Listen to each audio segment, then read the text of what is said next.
こんにちは。アリシヒの野良マルチ、パート4やっていきます。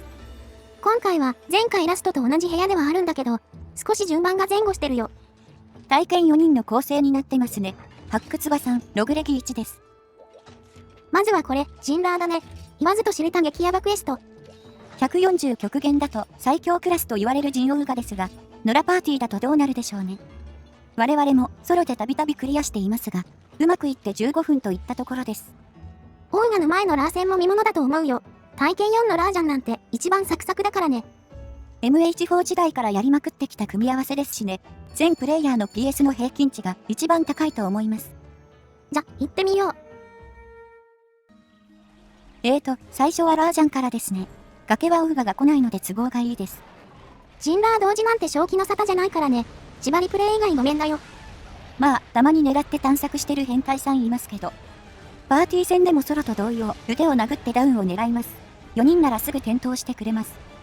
みんなの動きを見て、ためタイミングを合わせるのが重要。これが意外にセンスが問われるんだよな。パーティー戦については、ためさんにこだわりすぎない方がいいね。間に合わないのが一番しょうもないから。同期連れの問題もありますからね。気持ち早めくらいがちょうどいいです。今開始50秒くらいですね。今の危ね。ラージャンくん謎の刹那の黄昏。これの事故が怖いんですよね。基本は立ち止まらない方が良さそう。さあ、極限解除は無事完了。さすがに余裕すぎますか。あとは、点灯式のためタイミングをみんなで合わせる。うまくいけば点灯ループになるが。とりあえず1回目成功。2回目はダメでしたね。今のよく弾かれませんでした。今のはためさんを待ちすぎてしまったね。明らかに遅すぎた。おっと、ラージャンくん着地できてませんよ。もしや2段ジャンプの使い手か。今のマルチでたまに見るやつね。もしかしてちょっとラグいかこの部屋。さて、今度こそ。なかなか成功しませんね。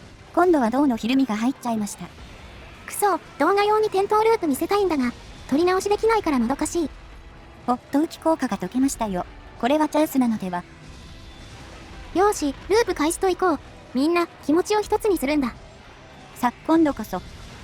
よしよし、素晴らしい。一気に討伐まで持っていくぞ。これが体験4パーティー。おっと、もう終わっちゃったか。もうちょいループ見たかった気もするが。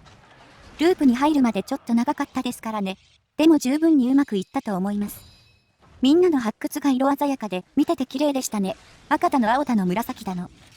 体験は、ため時間があってじっくり見れるからね。動心も長くて、色とか発光がよく入るよな。よーし、じゃあオウガもこの調子で行こう。このパーティーなら全然心配なく見れそうだ。いましたね。天井エリアは悪くないです。振り向きを待ってため開始だ。できれば、最初の怒り方向で解除を済ませたい。メンバーに、どうやら親族の方がいるみたいです。ちょっとでもスタンチを稼ごうという戦法か。頭に吸われた時の保険かもね。ちゃんと怒り方向で解除まで行った。やはりこのパーティー、レベル高いね。対オウガは、慣れ不慣れがめちゃくちゃ出ますからね。見ててすぐにわかります。慣れないメンバーだと、立ち位置バラバラになるからね。振り向き狙いしたいからこうなるとしんどい。早速ですがみんなちゃんと振り向き狙ってますね。いい感じです。おっと、雷球を食らってしまいました。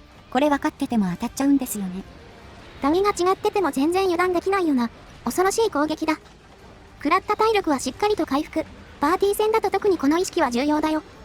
パーティーならもともと早く効率的に回せるので、それを崩さないことが大事ですね。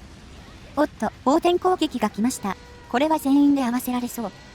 雷で飛ばされないギリギリの位置で、あとはみんなのタイミングが一致するか。素晴らしいですね。すかさず巨ためなきコンボに移ります。ここも温度戦の経験が出るところだ。すぐ巨ために移れる人は信頼度が高い。ノウトウしてると起き上がりでためが入りきらないんですよね。これは覚えておくしかないです。一人だけ動き違うと目立つからね。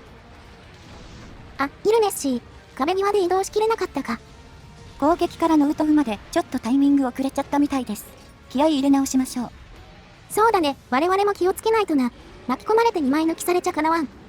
パーティー戦の場合、1スタン入ったらかなり削れてます。おそらく残り体力は少ないはず。こういう分かりやすい隙はしっかり狙ってと。ヒルマンか、ちょっと怖いぞここ。怖すぎ。時期狙いのチャージ予定が一番ひりつきます。即死かかった場面で、どれだけ落ち着けるかが大事だね。最高にオフナ戦してるって感じだ。じゃ、ここもため狙いまして。そのままフィニッシュですか。ナイス締めでした。どうやらこの時点でオウガはそこそこやってたみたいです。慣れといてよかったですね。Z順の部屋だとたまに貼られるからな。慣れないオウガってめちゃくちゃ行きづらいんだよね。オウガ見て退出する人もいますからね。無理に行って失敗するよりマシですが。さあ、お待ちかね鑑定タイムじゃ。量は多いですが立ちだけ、これは渋い。くそせめてムンと見せてくれよ。さて、それからしばらく同じメンバーで戦い、イルネス氏が落ちるみたいですね。これも久々に見るな。みんなで手振って見送るやつ。これでメンバーは風マチスと2人だけか。見た感じこのまま回すみたいだね。まあ、回す分には問題ないでしょうね。この部屋、みんなしっかりしてたし。追加メンバーも来ないみたいだし、2人パーティーでキリンガーでもやろう。こちらは睡眠チャークに持ち替えています。チャーク体験の構成。こっちが寝かして体験に起こしてもらう感じだね。1人ずつだがシナジーはありそう。じゃ、レッツゴー。さあやっていきましょう。これがこのシリーズ最後のクエストになります。こちらの風待ち氏、なんとこのチャンネル見てくれててね。先日、ご本人からコメントいただけたよ。このシリーズ3回しか投稿してないのに、当時共闘した方から何名かコメントいただけてるんですよね。皆さん、以前からこのチャンネルをご視聴いただいてたらしく、いろいろな意味でありがたく思っています。みんな、2025年現在も 4G に興味持ってるってのが、またエモいんだよな。言うて撮影時点からは3年半しか経ってないけど、やっぱそう簡単に忘れられないよな。みんな最高レベルの部屋で回してる方たちですしね。揃って未知の樹海に囚われているんでしょう。ゲームの方ではもう出会えないというのに、なんとも不思議なご縁ですよね。詐集したからこその縁かもしれないね。続いてたらゲームやればいいわけだし。それもそうですね。今だからこその貴重なコミュニティなのかも。また公式からの方でも何かしら 4G が活気づくきっかけがあると嬉しいんですけどね。4G 限定のモンスでも復活したらな、また少し盛り上がるはずなんだが。実際、ワイルズ発売直後は 4G の検索ボリューム、普段より上がってたみたいだしね。Google での検索ボリューム、3月だけ高いんですよね。少し4要素があるというだけでこの影響度。最悪このまま HD 移植が来なかったとしても、こうしてたびたび話題にはなるかもしれませんね。そうね、あんまり考えたくないが、正直、移植の理由を探す方が難しいのはあるからな。移植が来たらストーリーやり直したり、参加型でギルクエやったりしたいな。スイッチ2で奇跡が起こることを祈りましょう。っていうか、スイッチ2の発売ももう間近ですね。ついこの前ダイレクトしたばっかりなのに。我々は、なんとか発売日に入手できそうだよ。一時はどうなるかと思ったが。最悪、プロコン2だけ持ってる人になりそうでしたからね。惨めな思いはしなくて良さそうです。ゲーマーとして、このビッグウェーブに乗りたいからね。入手さえできればワクワクできるイベントだよな。モンハン関連だと影響するのはダブルクロスくらいでしょうかね。初代スイッチの時点で不満はなかったですけど。特に処理落ちとかなかったよね。ダブルクロスのプレイはかなり安定してた印象だ。スイッチ2でのモンハン展開はどうなるかな。完全新作は当分出ないと思うけど。ワンチャン、ワイルズの移植はありそうですが、これもすぐ実現するかは怪しいですね。スペック的に調整すれば動きはしそうだけど、ゲーム側の最適化の方がハードル高そうだね。PC 版ですら必要以上に重いと感じますからね。裏側の処理が多すぎるような。何にせよ、対応ハードが増えれば人口が増えるので、盛り上がりにはつながりそうです。ワイルズね、盛り上がってほしいよな。いろいろ大変そうだし。物量問題はすぐ解決できませんからね。それこそ G 級拡張までお預けだと思います。となると必要なのはエンコンか。そうだ、発掘武器を実装しよう。あ、キリン終わったわ。この程度なら2人でも十分だな。やっぱ分かってる人がいるとスムーズですね。いろいろと合わせやすくて助かります。では、ラージャンもさっくりと行きましょう。お、いたぞ。これはもしかして聴出チャンスか。チャレンジするみたいですね。うまく決まるか。よっしゃ行くぞ。これが一撃解除じゃ。おお、完璧だ。やるじゃないか昔の私。いいですね。半分ロマン技ですが、決まった時のドヤ感は最高です。賞賛のチャットに反応せず、淡々と続けるこの感じ。自分に酔ってるねこりゃ。ツイン狩猟は良くも悪くも一人当たりの負荷が大きいので、どやったり気まずかったり忙しいです。特にこういう上手い人相手だとなおさらだよね。私も上手いですよね。感を出したくなってしまう。こう考えると我々って意外とネットで自我を出したいタイプなんでしょうか。まあ、動画投稿なんてやってるくらいだしね。人よりはその気が強いのかもな。決して悪いことではないと思いますけどね。人より得意なことはアピールした方がいいと思います。そうね、変に遠慮とか謙遜してると、色々とチャンス逃しちゃうからな。やべえ、なんか深い話になってきた。これ本当にゲーム実況か。たびたび出る投稿者の字が、これが承認欲求ってやつでしょうか。さて、ゲームプレイの方は特に事件も起こることなく、淡々と処理が進んでますね。危なげなさすぎて安心して見てられるな。風待ち師を信用した立ち回りしてるね。睡眠もいい時に入りましたね。味方の回復隙にもなってます。それでいてため切りの威力2倍だからね。ほんとマルチの睡眠はバグってるよ。さあ、起き上がりにもガンガン攻撃だ。火力優先で行くぞ。